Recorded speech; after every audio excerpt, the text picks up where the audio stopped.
Alam raya ini milik Allah. Dan semua di alam raya ini milik Allah. Maka dipilih dan dipilih itu terserah yang punya apa terserah kita. Apa terserah kriteria, apa terserah definisi. Dalam konteks kita sebagai objek diambil, tentu terserah yang punya. Kemudian Allah bilang, orang-orang itu saya pilih. Nah kalau milihnya Allah berdasar kepunyaan, tentu Allah boleh dong memilih orang yang sebetulnya berstatus dolim. Ya tapi ya tetap dia dolim, tapi ya tetap dipilih. Kenapa ya? Karena Allah yang punya. Saya misalnya orang kaya, boleh nggak punya HP buruk? Boleh kan? Terserah saya. Saya orang kaya, beli HP mahal, medium, dan paling buruk. Boleh enggak? Boleh, saya yang punya.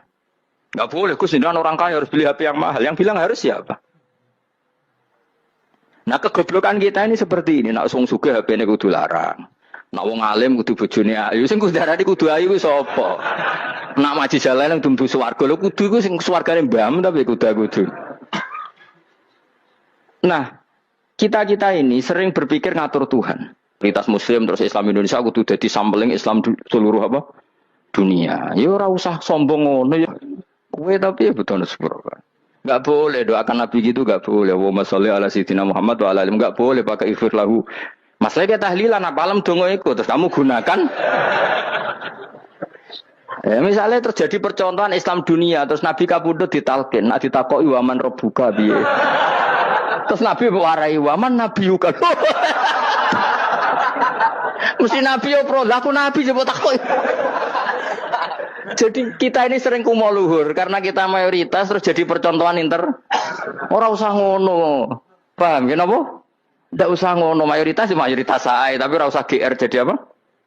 Percontohan internasional. Mungkin kalau masalah Islam damai ya bagus. Tapi itu kan tidak hanya Indonesia. Di mana-mana yang Islam damai juga banyak. Dan yang tukaran juga banyak. Toh yang tukaran nggak pernah maklumatkan diri ini percontohan janda. Ya biasa saja. Saya ulang lagi ya. Maka menurut saya nggak akan benar pendapat Khawarij atau pendapat Islam yang keras bahwa orang dosa besar itu keluar dari Islam. Karena ketika Allah mengatakan kemudian aku pilihkan kitab ini tak kasihkan orang-orang yang saya pilih, itu diantara yang pertama adalah meskipun mereka sebagian tetap zalim. Artinya tetap zalim itu tidak menjadi dia keluar dari status Islam. Paham ya? Sekarang saya tanya, yang dikatakan warga Indonesia itu siapa? Ya siapapun yang bergeografis di Indonesia, lahir sebagai akta Indonesia, ya orang Indonesia. Kemudian ada yang penjahat, ada yang maling, kita penjara. Apa dia keluar dari kebangsaan Indonesia? Enggak kan? Sama ketika orang Islam menjadi zina dan fase koruptor, keluar dari Islam enggak? Enggak. Karena Allah tetap bilang famin. Apa? Famin. Jelas ya? Wes kayak arah Khawarij. Kenapa? Kalau Khawarij cara berpikir itu ekstrim. Setiap dosa besar itu mengeluarkan orang dari status Islam. Oh, itu bahaya sekali. Karena nanti kalau itu iya, kita akan kehilangan banyak orang nopo Islam. Makanya Nabi nanti ngendikan, saya berharap yang nanti masuk surga dari umatku itu separuh, 2/3. Itu kata ulama-ulama. Kalau kita pakai mazhab Khawarij, orang Islam itu tidak sampai 1/3. Karena banyak yang keluar dari Islam. Duwe keris ke Islam, duwe akeh ke Islam, nglakoni jimat ke Islam, nyekel patok ke Islam, dosa gede ke Islam, korupsi ke Islam. Terlalu banyak yang kita usir dari Islam. Lalu kita ngusir atas nama apa? Coba. Kalau atas nama Tuhan, kamu tidak Tuhan. Atas nama wakil Tuhan, Tuhan tidak pernah mewakilkan ke Anda. Orang-orang mandate. Yang kita tahu dari Quran ya ayat ini, tsumma awrasnal kitabal ladzina astafaina min ibadina. Kemudian kitab ini tak kasihkan orang-orang yang saya pilih, dan orang yang saya pilih itu faminhum zalimul li nafsi. Dan sebagian dari itu adalah orang zalim, dan itu jelas bagian dari itu. Artinya keluar apa masuk? Keluar apa masuk? Masuk. Meskipun ya yang zalim tetap berstatus zalim, kayak warga Indonesia, ini semua warga Indonesia. Paham ya? Yang maling ya tetap warga Indonesia. Meskipun ya tetap maling. Jelas ya? Betulan orang ya? Makanya ahli sunnah itu pendapatnya falam nukafir mu'minan bil wisri. Kita tidak akan mengkafirkan orang mukmin hanya karena melakukan dosa. Kenapa ya? Karena Allah bilang faminhum setengah sangking itu masuk bagian. Dan itu luar biasanya Allah disebut istofaina. Tetap orang-orang pilihan. Maka ini penting saya utarakan supaya kita ini tidak sok-sokan ya. Terus yang zalimul nafsi pun potensi dimaafkan sama Allah. Asal dia tobat, dan tobat itu sama Allah nggak ada batasnya. Malam yuhur kiri sampai apa? Nafas apa? Terakhir. Dan kadang orang itu sebetulnya nggak niat tobat, cuma ada perilaku tertentu sehingga dadian Allah itu simpati. Itu juga banyak yang diterima tobatnya Allah. Makanya kata ulama-ulama itu, istighfar itu tidak syarat diampuni. Yang menjadi orang terampuni itu kehendak Allah. Istighfar itu bagian kecil dari syarat-syarat itu. Tapi bisa saja orang tanpa istighfar tapi diampuni Allah. Misalnya Allah dawuh, wa yaghfiru ma duna dzalika liman yasha. Itu bukan liman yastaghfir tapi liman yasha. Contoh masyhur kan, kamu pernah dengar kan ada orang nakal itu, mau misah itu ya kira-kira lonte atau apalah. Dia datang pulang ketika melihat anjing ngeleti pasir, dia berpikir ini kehausan kayak saya. Kemudian dia turun ke sungai memberi minum anjing itu, kemudian Allah memaafkan dia karena itu. Pas itu di semua hadis riwayatnya dia tidak pernah istighfar. Terlalu punya perilaku yang menjadikan dia diampun. Banyak enggak seperti itu? Banyak, makanya wa yaghfiru ma duna dzalika liman yasha. Mayasa itu ya yang digedaki Allah. Bisa saja kalian ini sering istighfar tapi enggak dimaafkan Allah. Tapi delala punya satu perilaku yang cara Allah itu penting, kemudian dimaafkan. Kayak Saharatu Fir'aun, itu dia tidak pernah istighfar, tukang sihir Fir'aun. Dia diampuni Allah, dikasih iman tuh gara-gara jadi wong Jogja. Terus ngono tok. Jadi pas mau duel adu sihir. Iku dalah dekne mendingan ya. Qalu ya Musa imma antulqiya wa imma annakuna nahnul mulkin. Monggo jenengan riyen napa kula riyen. Tapi gara-gara dekne didikan Jogja niku. Lah wong ape duel, mestinya tarung itu semakin cepat mengambil kesempatan kan semakin menang. Ini sudah jelas tarung. Ngapunten jenengan riyen. Lha iku pangeran itu terus simpati. Wong kok sopane ngono apa? Akhirnya Allah memberi iman gara-gara apa? Imma antul kia wa imma annakuna nahnul mulkin. Monggo jenengan riyen. Lah Musa juga Allah juga gak terima kalau nabinya kalah sopan. Sehingga Allah memerintahkan Musa adalah sopan. Mboten jenengan mawon. Jadi Nabi Musa qala bal alqu. Jadi Nabi Musa enggak jenengan riyen mawon. Jadi coba itu kan unik. Dia tidak ingin diampuni Allah, tapi adalah dia sebenarnya satu perilaku yang menjadikan Allah itu simpati, yaitu kesopanan dia dengan Nabi Musa. Imma antulqiya wa imma annakuna nahnul. Nabi Musa juga bilang qala bal alqumu go jenengan riyen mawon. Akhirnya sakar nggih nak ngoten. Makanya Fir'aun itu mangkelnya bukan main. Ketika pertunjukan itu akhirnya kan Saharatu Fir'aun kan kalah. Setelah kalah langsung iman. Maka kata Fir'aun, ini jelas Musa itu guru kamu. Cuma pura-pura saja kamu pro saya. Lah buktinya apa? Jare buktinya tadi monggo-monggonan gitu. Makanya Fir'aun bilang, innahu lakabirukumul ladzi 'allamakumus sihr. Wah, itu mesti Musa itu gurumu. Padahal dia gak kenal sama sekali. Cuma gara-gara monggo-monggonan tadi itu akhirnya terus pikirannya Fir'aun, wah, mesti kenal suwi, mau gayane tok. Mergo gara-gara monggo jenengan riyen. Mboten monggo jenengan. Jadi makanya sampean jangan putus asa. Makanya keliru sekali kalau kita bilang diampuni Allah nunggu istighfar. Enggak. Tentu istighfar penting, kita sepakat. Istighfar itu penting, kita sepakat. Tapi itu tidak satu cara-caranya Allah untuk orang bisa diampuni. Nabi misalnya ngendikan ana wa kafilul yatim kahateni fil jannah. Coba. Orang sering istighfar sama kafilul yatim, kira-kira surganya cepat mana? Cepat kafirul yatim meskipun enggak istighfar. Kalau istighfar terus tapi medit ra karuan. Tak jamin pun rokok alamatnya medit jelas nen rokok aku roh. Jelas. Al-Bakhil qaribun minan nar, jelas alamatnya dekat-dekat situ lah, paham ya? Wis jelas as-sakhi qaribun minallah, qaribun minan nas, baitun minan nar. Nah al-Bakhil apa? Baitun minallah, baitun minal jannah, qaribun minan nar. Jadi wong medit itu ya dekat-dekat situ alamatnya sudah jelas dekat-dekat neraka. Ana wa kafirul yatim kahateni fil. Berapa? Apa semua yang dimaafkan Allah Nabi nyebut syaratnya istighfar. Kebahitan fil bahr. Orang alim itu otomatis dimintakan maaf oleh langit dan sampai iwak ning laut. Mulane jendur aku sebab jangan istighfar. Aku sing istighfar is akeh sembrono. Langit bumi no. Mulane kula nu jarang istighfar bukan karena saya sombong, memanfaatkan istighfar mereka no. Dan saya yakin itu lebih mandi timbang istighfar saya. Ngon koman fi samawati nglebokno Jibril, Mikail. Orang-orang keren no, makhluk-makhluk no, keren. Saya baru cari hadis yang wa innal muta'allim sing ijek belajar tapi belum ketemu. Nanti kalau ketemu tak kasih tahu apa? Karena hadisnya yang saya baca masih wa innal alim apa? Orang alim jadi agak ketat. Nanti kalau sudah ketemu wa innal muta'allima. Nanti dicari. Tapi pasti palsu kalau ada itu. Karena semua tagnya itu apa? Alim.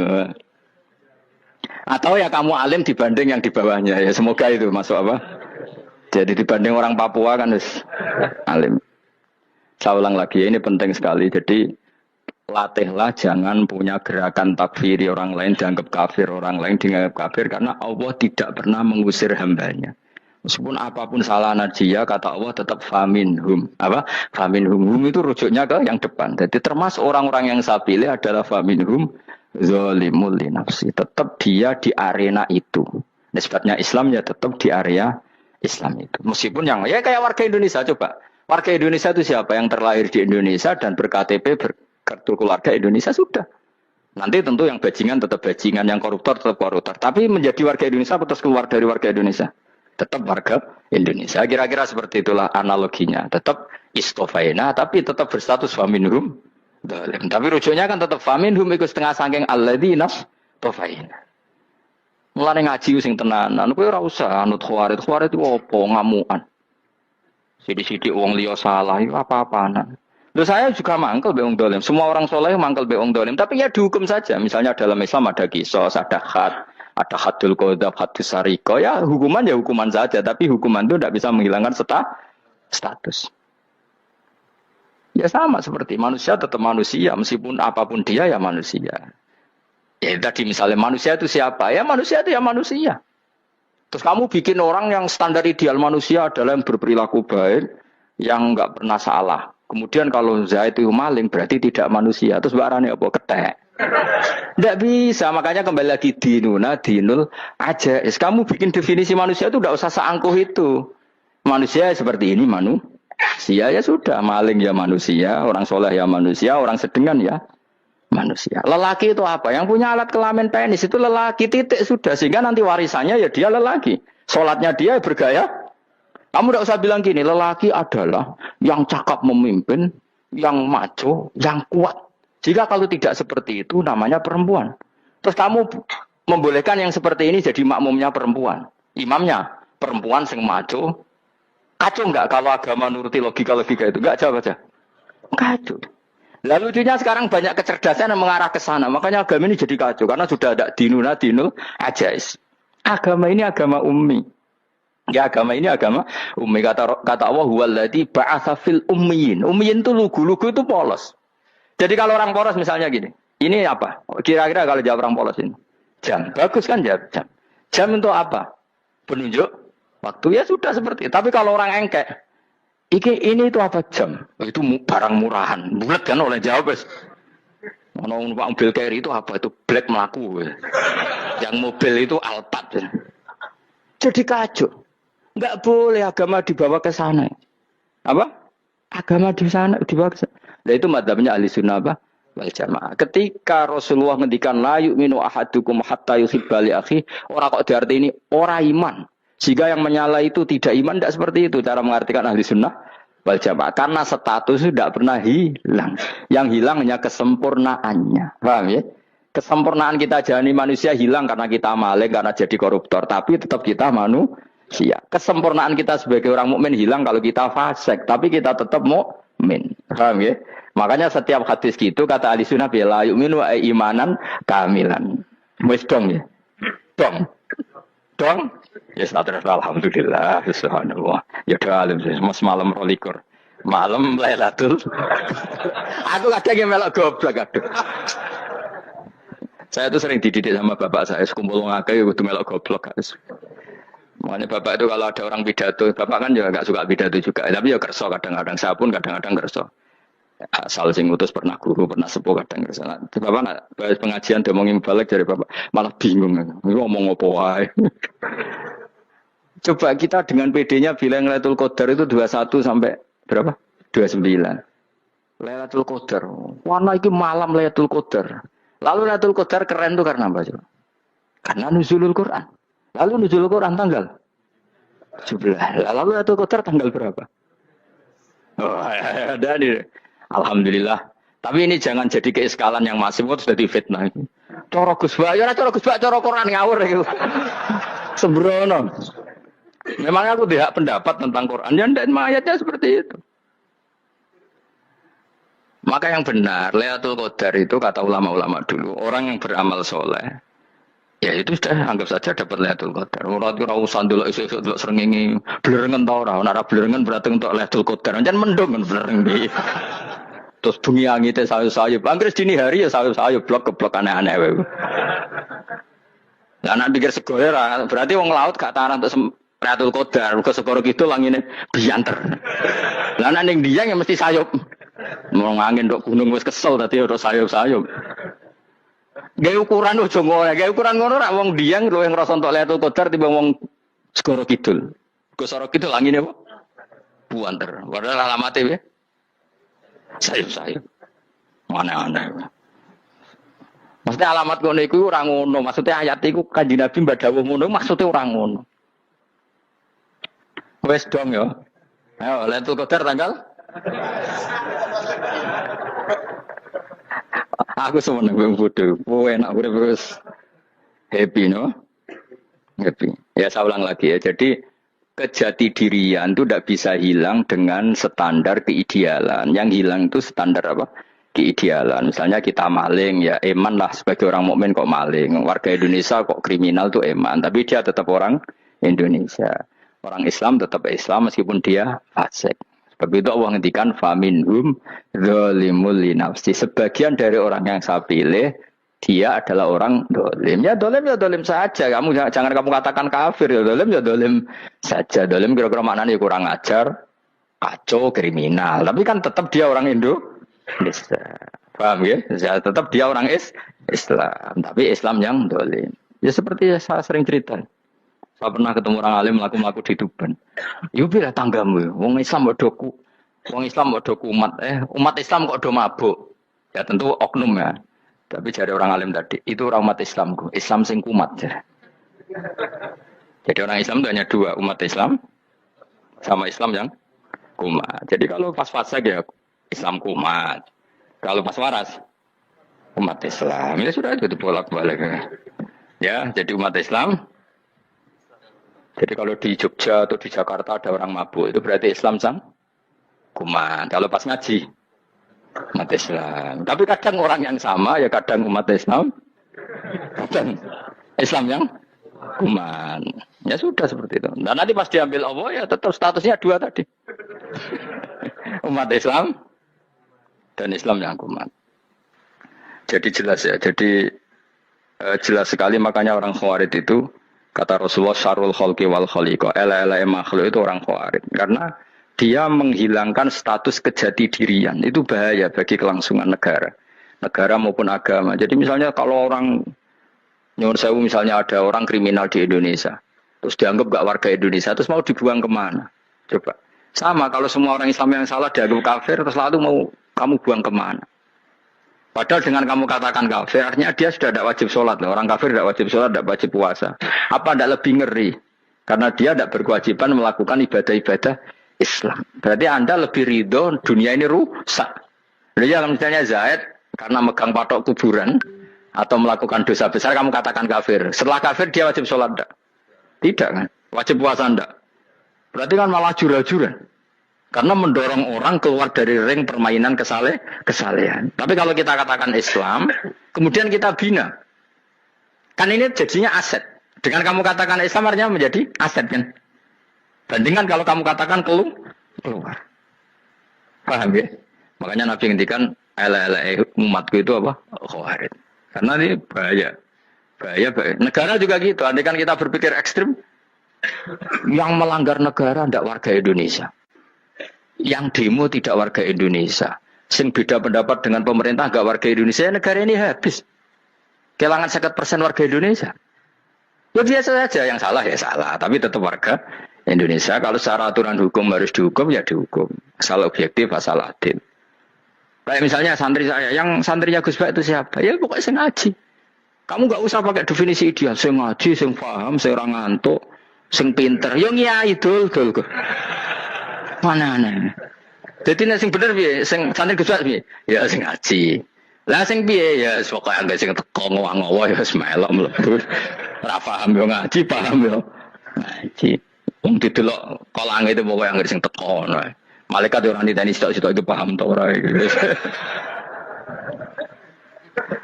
Oh malaikat itu ono sing drengki disalahno pangeran kita jamin.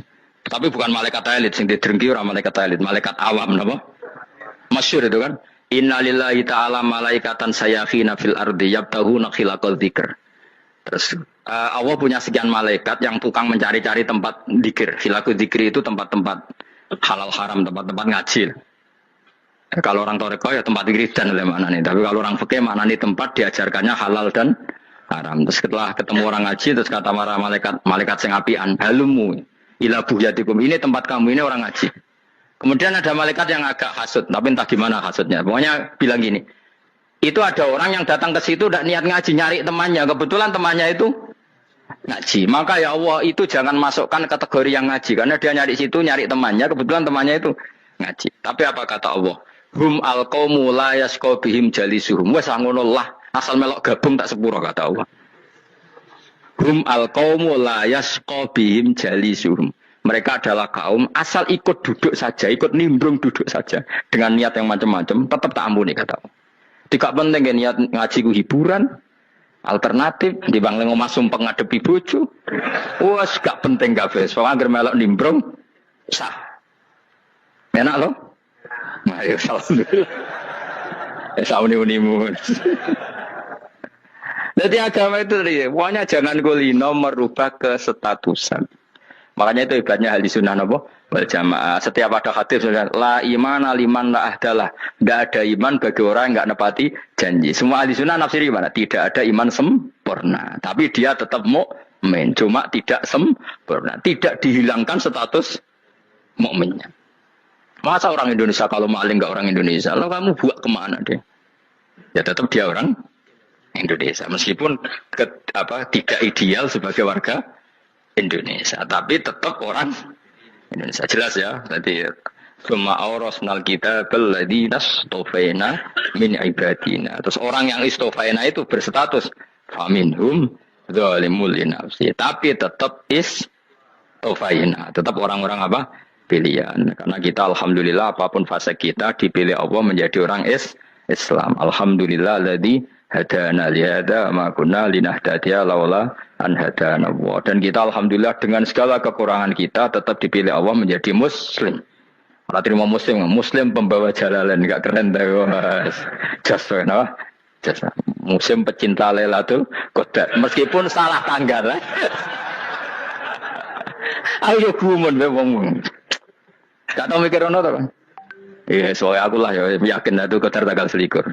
Karena suara mayoritas suara Tuhan.